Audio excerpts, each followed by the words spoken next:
हल्की सी बारिश हो रही थी। पतली सी बारीक बूंदें, जैसे किसी ने हवा में कोई पुरानी बात घोल दी हो। कार का शीशा बारिश से धुंधला हो गया था और वाइपर की लय एक अजीब सा सुकून दे रही थी, जैसे वक्त भी हर सेकंड पर थोड़ा सा पीछे मुड़ रहा हो। मैं और अर्जुन एक पुरानी गली से गुजर रहे थे। नाम याद नहीं, शायद कभी याद रखा ही नहीं, पर ये गली, ये तो जैसे दिल के किसी कोने में हमेशा जिंदा थी। 2010 का कोलकाता। तब ये सड़क कुछ और थी। सड़क के दोनों तरफ पुरानी, थोड़ी झुकी हुई इमारतें थीं, जैसे वक्त के बोझ से थक चुकी हों। लोहे की बालकनी पर कुछ कपड़े लटके रहते, नीचे छोटू चाय वाला छोटी सी स्टोव पर चाय उबालता। गली के कोने पर एक धुंधली सी बल्ब लटकती थी, कभी तेज जलती, कभी छुप जाती। सड़क पर छोटी छोटी दुकानें थीं। एक स्टेशनरी शॉप जिसमें रंग बिरंगे जेल पेन और रजिस्टर सजे रहते। एक पुरानी रिकॉर्ड की दुकान जहां किशोर दा की आवाज धीमी आवाज में रेडियो से बहती रहती। एक ठेला जिसमें गोलगप्पे और झाल मूढ़ी मिलती थी। वो झाल मूढ़ी जिसमें सरसों के तेल की वो खास खुशबू होती थी और छोटी छोटी चटनी वाली बातें। मुझे याद है, कॉलेज के बाद हम इसी गली से गुजरते थे। हाथ में झाल मूढ़ी, दिल में दुनिया भर के सपने। कभी किसी प्रोफेसर के खराब नोट्स पर हंसना, तो कभी किसी दोस्त के ब्रेकअप पर गुस्सा होना। पर हर बात के बीच एक छुपा हुआ डर रहता था। आगे क्या होगा? हमें नौकरी मिलेगी? क्या हमारी शादी होगी? यही सवाल होते थे मन में।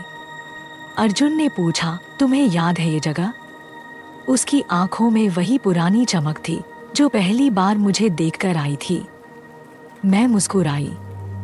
याद कैसे न हो, यहीं तो हमने पहली बार अपने फ्यूचर के लिए सोचा था और यहीं पर तय किया था कि भविष्य चाहे जैसा भी हो, तुम्हारे बिना नहीं चाहिए।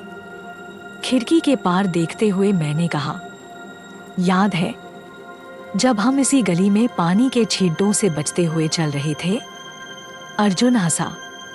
और तुम हमेशा कहती थी, अर्जुन अगर शूज गंदे हुए तो तू नए दिलवाएगा। मैं थोड़ा सा मुस्कुराई, आंखों से उसे देखा। और तुमने कब दिलवाए? अर्जुन ने देखा नहीं, बस कहा, अपने लिए लेना ही मुश्किल था, तुम्हारे लिए कैसे लेता? और फिर हम दोनों हंस दिए। वो हंसी थोड़ी सी भीगी सी थी, जैसे किसी पुरानी डायरी के कोने से मुस्कान निकल आई हो। तब तो टैक्सी लेना भी लग्जरी था। अर्जुन ने कहा, याद है एक बार लेनी पड़ी थी जब तुम्हारा पैर मुड़ गया था और उस दिन हम दोनों को इतना गिल्टी फील हो रहा था जैसे कोई क्राइम कर दिया हो। मैंने कहा, हाँ, 100 रुपए दिए थे और तुमने कहा था कल से लंच स्किप करेंगे। कार ने हल्का सा झटका लिया। गली पीछे छूट गई। बारिश अब ज्यादा हो गई थी। वाइपर तेज चलने लगा। खिड़की के उस पार अब कुछ भी साफ नहीं दिख रहा था, जैसे वक्त का शीशा धुंधला हो गया हो। और फिर हम दोनों चुप हो गए। एक ऐसी खामोशी थी जो अनकंफर्टेबल नहीं थी, लेकिन भारी जरूर थी, जैसे दोनों ने एक साथ कुछ महसूस किया हो। वो जो पहले था और जो अब है। उन दिनों में हम पैदल चलते थे, कॉलेज के बैग लटकाए हुए, बातें करते करते चलना जैसे कोई रिचुअल था। आज हम कार में थे, अपनी कार में, खुद की। लेकिन कुछ खोया हुआ सा महसूस हो रहा था। कुछ हमारे अंदर अब भी उसी गली में रुका हुआ था, उसी झाल मूढ़ी वाले के पास। मैंने धीरे से पूछा, गली पीछे रह गई क्या?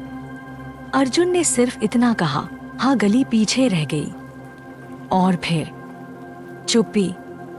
वो चुप्पी किसी ब्रेकअप जैसी नहीं थी, किसी टकराव का नतीजा भी नहीं। वो चुप्पी थी दो लोगों के बीच एक अधूरी याद की, जिसे पूरा कह भी नहीं सकते और छोड़ भी नहीं सकते। भीगी थी वो गली, पर हम दोनों के बीच एक सूखी खामोशी रह गई थी।